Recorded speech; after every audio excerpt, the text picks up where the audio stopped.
Voulez-vous savoir comment vous pouvez commencer à changer votre vie aujourd'hui? Eh bien, restez à l'écoute et apprenez à utiliser la puissance qui est juste sous votre nez.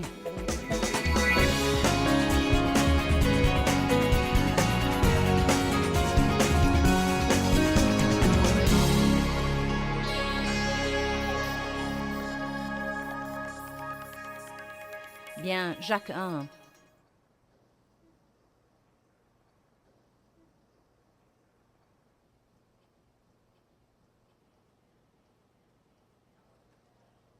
Je l'ai étudié pour des années. Verset 26. Si quelqu'un croit être religieux, que tout le monde lève la main et dise « c'est moi ». Observant pieusement les manifestations extérieures de sa foi sans tenir sa langue en bride. Vous savez c'est quoi la muselière? Une bride, une muselière. Cela parle de la maîtrise de soi. Il y a deux choses. Il y a deux choses qui devraient nous arriver pour faire des progrès avec la bouche. Nous devons avoir beaucoup d'aide de Dieu, car nul homme ne peut dompter la langue et continuer à grandir dans la discipline et la maîtrise de soi. Dieu nous a donné un fruit de l'esprit qui s'appelle la discipline et la maîtrise de soi. La maîtrise de soi, cela veut dire que je peux me contrôler. Que vous pouvez vous contrôler. Cela veut dire que nous faisons ce que nous voulons faire, que nous mangeons ce que nous voulons manger. Je vous promets que c'est la seule chose que je vais dire sur ce qui entre dans la bouche. Le reste sera sur ce qui en sort. Combien d'entre vous reconnaissent que, vous voyez, tant que vous ne serez pas au point où vous dites, vous savez quoi l'essentiel est que je peux faire ce que je veux faire, il n'y aura aucun changement. Si vous voulez vraiment faire de l'exercice, vous pourrez le faire. Si vous voulez vraiment que votre maison soit propre, vous pourrez la nettoyer. Si vous voulez vraiment vous acquitter de vos dettes, vous ferez ce que vous devez faire pour vous en acquitter. Vous apprendrez à vous discipliner. Vous voyez, nous sommes loin de... Non, mais nous sommes tous loin de prendre des responsabilités. Nous voulons juste blâmer, blâmer, blâmer. Ça a commencé dans le jardin d'Éden et ça n'a jamais arrêté. Ce n'est pas ma faute. Ne me dites pas que c'est ma faute. Vous ne comprenez vraiment pas. Je n'y peux rien. Vous voyez, j'essaye de prêcher ce genre de vérité directe, la pureté vérité, car j'ai tourné autour de la montagne assez longtemps et j'ai essayé tout ça et les 2/3 de ma vie sont terminés. Je suis assez vieille maintenant pour dire ce que je veux dire. Amen. Il est temps que les gens qui se font appeler chrétiens prennent maintenant la responsabilité de leurs paroles.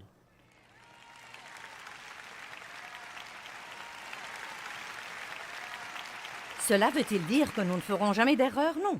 Je suis sûre que nous ferons des erreurs tant que nous serons dans un corps humain. Et ce qui m'intéresse, c'est les progrès et non pas la perfection.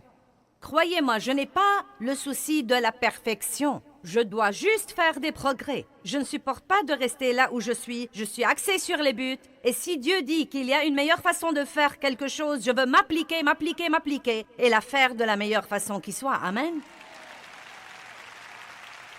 Ne vous contentez jamais de la médiocrité et ne dites jamais « je ne suis pas trop mauvais » ou « je ne suis pas pire qu'une autre personne ». Nul n'est votre exemple dans la vie à part Jésus. Nul n'est votre modèle dans la vie à part Jésus. Nous voulons lui ressembler. Donc, je sais que ce que dit la Bible est vrai. Elle dit, si vous croyez que vous êtes religieux, mais que vous ne tenez pas votre langue en bride, vous vous trompez. Point final. Ensuite, Jacques 1, 27 dit la même chose que dit Ésaïe 58. L'adoration religieuse extérieure qui est pure et sans tache devant Dieu, notre Père, consiste à visiter les orphelins et les veuves et à s'occuper d'eux dans leurs afflictions et à se préserver des souillures du monde. Donc, nous voyons ici la même chose que nous voyons dans Ésaïe 58. Et c'est le genre de vie que je veux que vous viviez. Je veux que vous soyez altruiste. Et le moyen de prouver que vous n'êtes pas égoïste est de prendre beaucoup de ce que vous avez, votre temps, votre énergie, votre argent, et de l'utiliser pour aider les autres qui n'ont pas ce que vous avez. C'est la preuve d'une vie désintéressée. Il ne s'agit pas d'en parler ou d'écouter un sermon là-dessus, ou de souligner des versets là-dessus dans votre Bible.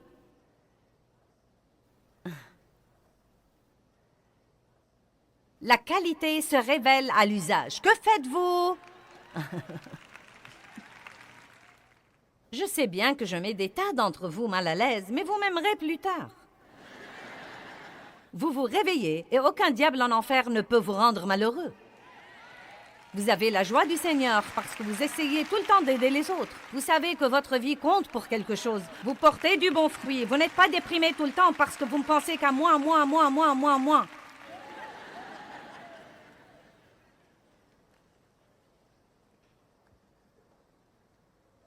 Vous ne pouvez pas imaginer ce qu'endurent les gens.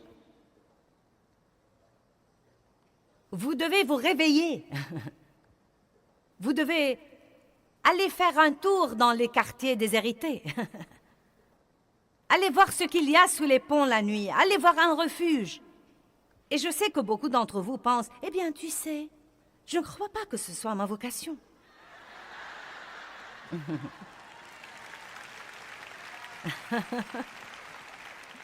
J'attends que Dieu lui-même m'indique mon ministère.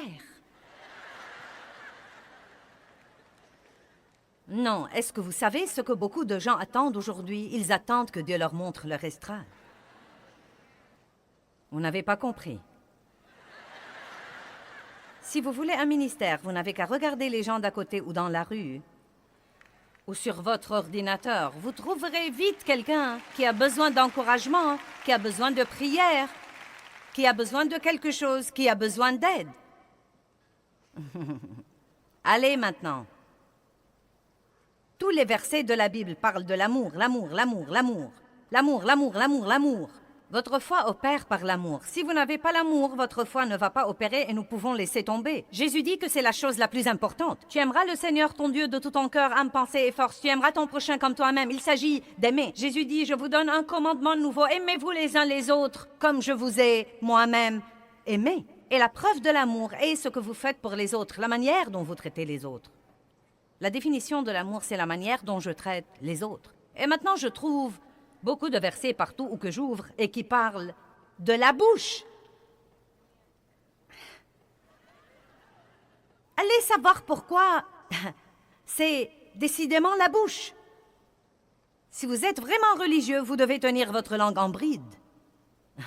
Si vous voulez que vos prières soient exaucées, débarrassez-vous de toute communication méchante, de toute parole dure, sévère, injuste, malveillante. Wow! Je suis prête à essayer, et vous? Non, mais tout ce que nous pouvons faire, c'est de retrousser nos manches et de dire « Je suis prêt à essayer ». Jacques 3, verset 2. Car nous faillissons tous et nous tombons et nous offensons à plusieurs égards. Et si quelqu'un ne faillit pas en parole, ne dit jamais ce qu'il ne faut pas dire. Celui-là est un caractère bien développé et un homme parfait capable de contrôler tout son corps et de tenir toute sa nature en bride. Donc il dit, maintenant laissez-moi vous dire tout de suite ici que rien de ça n'est pour la condamnation. Vous savez, après ce que vous entendrez ce soir et ce week-end, ça dépend du nombre de sessions auxquelles vous aurez le courage d'assister. Je devrais vous demander d'échanger vos numéros de téléphone et de dire l'un à l'autre, si tu ne viens pas demain. Car c'est le genre de truc où les gens sont tentés de rester à la maison. Oh, elle va prêcher sur la bouche tout le week-end, je ne vais pas y aller. Je viendrai l'année d'après et vous diriez, Dieu, je ne sais vraiment pas ce qui ne va pas avec ma vie. Vraiment, je ne comprends pas, Dieu. Pourquoi tu n'écoutes pas mes prières et pourquoi je n'ai aucun exaucement? Et vous tournez et tournez autour de la même montagne où vous tournez en ce moment. Ce n'est pas pour la condamnation. Si vous restez et vous écoutez ceci, et plus vous viendrez, plus vous reconnaîtrez les bêtises quand elles sortiront de votre bouche. Vous commencerez à les entendre, mais ne dites pas « Oh mince alors, je suis terrible ». Non, dites simplement « Merci Dieu de ce que tu commences à m'aider à reconnaître ces trucs. » Et je ne peux rien faire à propos de quelque chose que je ne vois pas. Si j'en suis complètement inconsciente, je ne peux rien faire là-dessus. La première chose que je dois faire, c'est de reconnaître mon problème et de dire « Tu sais quoi, Dieu, tu as raison. Tu as raison. Ensuite, je peux commencer à l'admettre, commencer à me repentir, commencer à étudier cet aspect, commencer à prier là-dessus et commencer à faire des progrès. Comment est-ce que Dieu nous délivre? Petit à petit, de gloire en gloire, nous opérons tous selon la loi de la croissance graduelle. C'est absurde de croire que vous allez partir d'ici et ne jamais plus dire ce qu'il ne faut pas dire. Quand j'ai commencé à écouter des messages sur la bouche il y a 30 ans, je n'avais jamais écouté rien de pareil. Croyez-moi, j'ai été convaincue. Et je ne savais pas que nul homme ne pouvait dompter la langue et j'étais imbue de moi-même et je me suis dit, ça y est, demain, je ne vais rien dire de mauvais. Je sais ce que je ferai, je ne vais pas parler. Qui sait que la chair perd toujours l'équilibre d'une façon ou d'une autre? Et je me levais et je pensais, car tout le monde me disait, tu n'aurais pas dû dire ça, tu n'aurais pas dû, pourquoi parles-tu comme ça, tu n'aurais pas dû. Et j'en avais assez de l'entendre et je me suis dit, je vais réparer, je ne vais plus parler. Je me souviens que je me levais et que je répondais par des Je ne parlais pas et peu de temps après, tout le monde me disait, quel est ton problème? Et je me fâchais, ça suffit, vous n'aimez pas que je parle, vous n'aimez pas que je ne parle pas. Vous savez quoi, ça ne va rien réparer. Vous feriez aussi bien d'oublier votre plan pour la sainteté et de vous mettre à genoux et de commencer à prier Dieu, aide-moi, aide-moi, aide-moi, aide-moi, aide-moi, aide-moi Dieu, aide-moi, aide-moi, aide-moi Dieu. Aide-moi. Maintenant, pourquoi dit-il que si vous n'offensez pas quand vous parlez, vous pouvez contrôler votre corps? Parce qu'il nous dit essentiellement que celui qui peut vraiment contrôler sa bouche peut contrôler tous les autres aspects de sa vie. Tous les autres aspects de votre vie, vos émotions. Contrôler votre bouche veut dire contrôler votre pensée, car ce qui est dans la pensée sortira de la bouche. Vous ne pouvez pas imaginer la puissance que vous aurez si vous focalisez sur cette seule petite chose. Bien, maintenant faites attention. Si nous mettons le mort dans la bouche des chevaux pour qu'ils nous obéissent, nous dirigeons aussi leur corps tout entier. Maintenant, je ne m'y connais pas en chevaux, mais je comprends ça. Vous leur mettez ce petit truc à la bouche et il y a un métal là-dedans et quelle que soit la direction dans laquelle vous tirez, il ira dans cette direction. Voici les navires aussi qui sont si grands et qui sont poussés par des vents violents, sont dirigés ça et là par un très petit gouvernail, ou que ce soit que le veuille l'impulsion de celui qui les gouverne. Pensez un peu à un navire énorme qui est dirigé par une menue petite chose. Et il se prépare à dire que toute la direction de nos vies est dirigée par la langue. Incroyable. J'ai lu une histoire dans un de mes livres sur un médecin qui était dans une région où il y avait une très grave épidémie. Et le médecin, tous les matins, allait de lit en lit dans ces hôpitaux improvisés. Et la personne qui a écrit ce livre est Derek Prince, qui est maintenant avec le Seigneur. Il dit qu'il a eu une telle révélation en observant ce médecin parce qu'il allait de patient en patient et leur disait « Comment vas-tu aujourd'hui ?» Et ensuite, il leur disait « Montre-moi ta langue. » Êtes-vous jamais allé chez un médecin qui vous a dit « Ouvre ta bouche »?« Ah !» Dis « Ah !» Pourquoi veut-il voir votre langue? Parce que votre langue révèle tout concernant votre santé physique. La couleur de votre langue, si elle est striée ou pas, le genre de fente qu'elle a. Mais il y a un tel message là. Si nous voulons examiner la santé de notre vie, nous devrions dire aux chrétiens « À quel point es-tu spirituel? Montre-moi ta langue. » J'ai réussi un beau coup, vous feriez mieux de l'aimer. À quel point êtes-vous mûrs? Montrez-moi votre langue.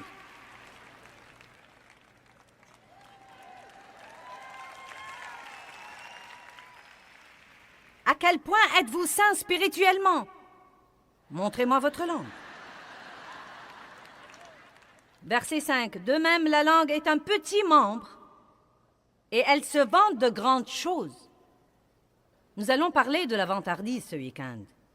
Voyez combien de bois ou quelle grande forêt un petit feu peut embraser. Et la langue est un feu.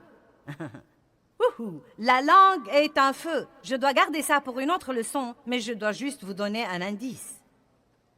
La langue provoque des incendies. Mais le jour de Pentecôte, quand Dieu a voulu apporter une nouvelle puissance, on a vu des langues de feu se poser sur chacun des apôtres, et ils se mirent à parler en d'autres langues. Peut-être qu'il y a un message là, avant d'avoir...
la puissance, nous devons avoir de nouvelles langues.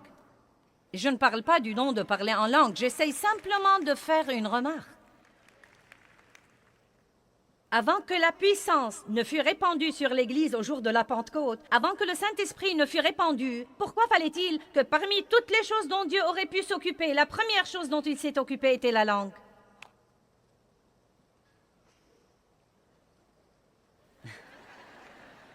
Eh bien, cela dépasse la plupart de vous, n'est-ce pas? Cela me dit que vous ne connaissez pas le livre des Actes. Et quand le Saint-Esprit surviendra sur vous, vous recevrez une puissance et vous serez mes témoins. Et ils ont attendu dans la chambre haute la puissance d'en haut, et le jour de la Pentecôte, comme un vent impétueux, tout à coup, de nombreuses langues de feu leur apparurent et se posèrent sur chacun d'eux, et ils ont reçu une puissance.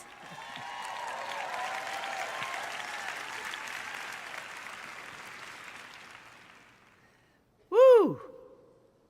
Pouvez-vous répondre au moins à ça? Combien d'entre vous croient que si vous...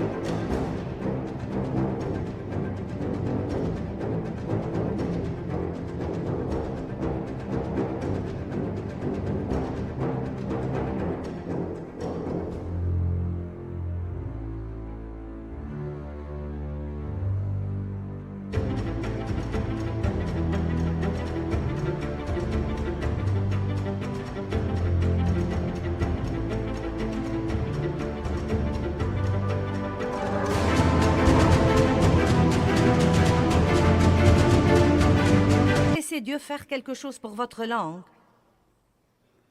vous aurez certainement beaucoup plus de puissance d'ici un an.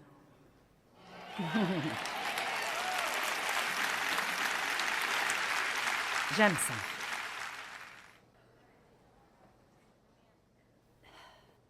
La langue est un feu, dit le verset 6. Le monde du mal placé parmi nos membres, c'est elle qui contamine et déprave tout le corps et enflamme le cours de la vie, le cycle de la nature de l'homme étant elle-même enflammée par l'AGN. Toutes les espèces de bêtes et d'oiseaux, de reptiles et d'animaux marins sont domptées et ont été domptées par le génie humain. Mais la langue humaine, nul homme ne peut la dompter. C'est un mal sans frein, indiscipliné, irréconciliable, plein d'un poison mortel. Par elle, nous bénissons le Seigneur et Père, et par elle, nous maudissons les hommes. Maintenant, vous savez, c'est la partie que nous devons comprendre. C'est ce qui pue dans les narines de Dieu, de se réunir comme ça et de chanter ces cantiques d'adoration et de bénir Dieu. Nous chantons tous nos cantiques d'adoration et nous bénissons Dieu et nous t'aimons Seigneur et notre Dieu est grand. À dire vrai, il y a des gens qui font ça le dimanche matin, puis vont déjeuner avec 6 autres chrétiens et tout ce qu'ils font, c'est de médire du type qui leur a donné le message.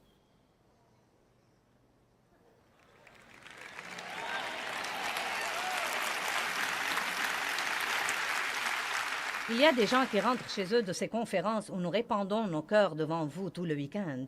Et il n'y en a pas beaucoup, mais nous en avons plus que nous n'aimerions avoir. Et nous recevons des lettres. « Je crois que tu as prêché trop longtemps.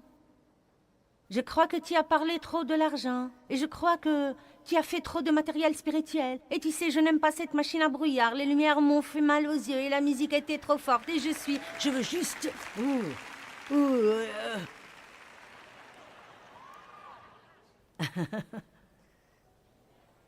Mais il chantait dans l'adoration.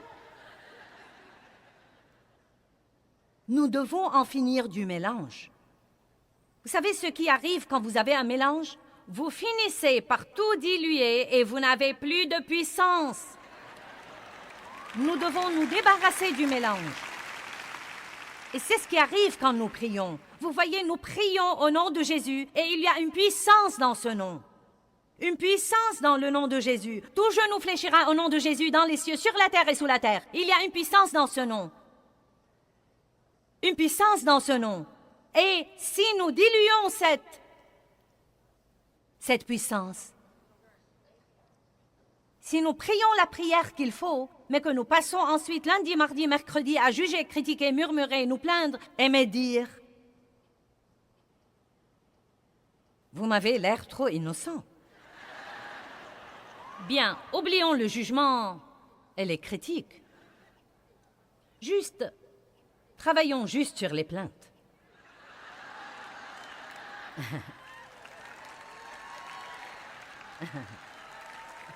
Nous ne parlerons même pas de... Nous allons...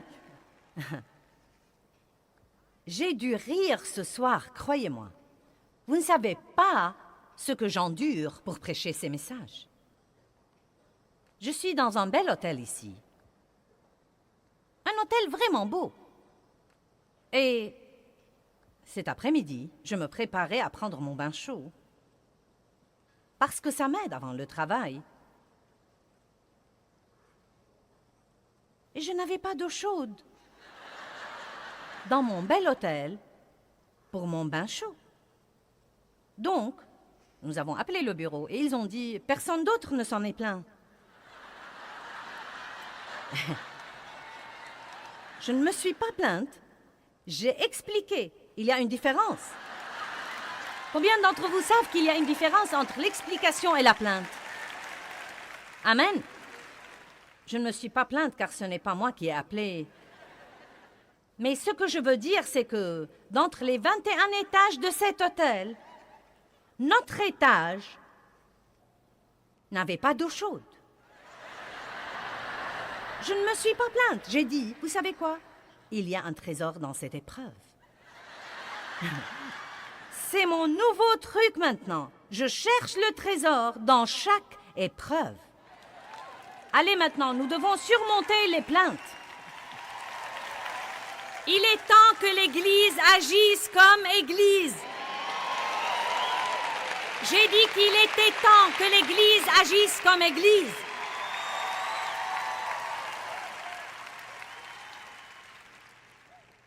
Levons-nous tous.